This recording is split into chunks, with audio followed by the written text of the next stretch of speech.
Hey, Sean Devlin, the Mortgage Shoot Man, coming at you with WhackedOut Wednesday. It's a guideline week all week long. We're doing guidelines, and more guidelines for you loan officers to know what stuff sticks out like a sore thumb and what the guidelines are for them.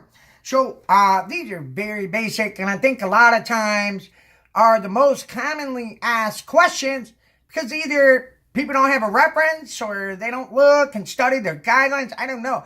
But I'm here to help you bring your whacked out scenarios to life so you know what guidelines to look out for. Yesterday, we did conventional. Today, we're back to FHA. Check it out.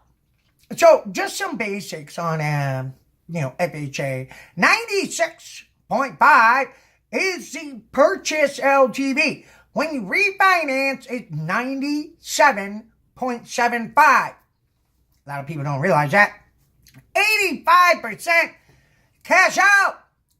So it's still available. Check it out. If you're combining a first and a second, even if the second is not purchase money, as long as it doesn't have a draw in the last 12 months greater than $1,000. Well, then you can put it in with the first, consolidate the two, adds rate and term up to 97.75. A lot of people don't know this. So, to coincide with bankruptcy and foreclosure guidelines we went over yesterday for conventional, here we go with FHA.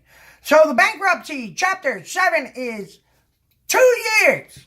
That's it. Just 2 years, okay? Chapter 13 doesn't technically have a wait anymore. So it used to be a wait after it was discharged. It's not.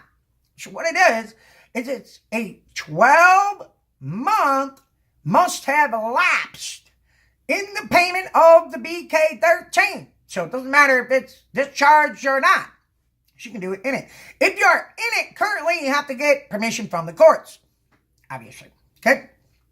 The seasoning starts from the date recorded to the discharge date and comparing that to the case assignment. All right. FHA guidelines. Here we go. Foreclosure. Foreclosure is 3 years. So unlike conventional, as I mentioned yesterday, so if you have a bankruptcy, Chapter 7, and you include a mortgage, well, now you have to follow the foreclosure rules of 3 years. Ladies and gentlemen, know this stuff. This is good. All right. Short sale can be the same as 3 years, but there's some exceptions to the rule. If you want to know all about the exceptions, that's a whole nother day itself. I don't suggest it, but see your guidelines, look them up, hit me up, hit the juice up, and I'll look you up with the guidelines.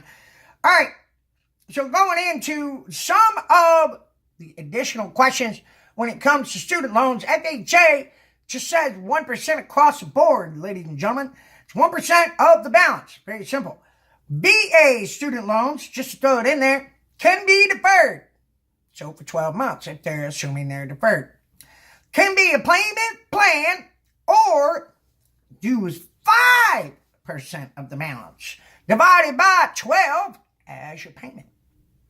Just to throw it in there, since I'm talking about student loans, conventional, ultimately student loans can have a payment plan based on income now, but this is on conventional, okay? If deferred or don't have a payment or dictate 0 on the credit report and then have a payment plan to show, well, you'd use 1% of the balance, just like FHA. So, if you have any questions, let me know. Today's getting juicy with some more guidelines for you guys. Don't be whacked out with your guidelines. Come to me. I'm here to help you bring these scenarios to life. You know what I always say? I love the I Got a Guide questions. Hit me up with your I Got a Guides. I'm in the office all day. As always say, share, interact, like, repeat. As always, so well.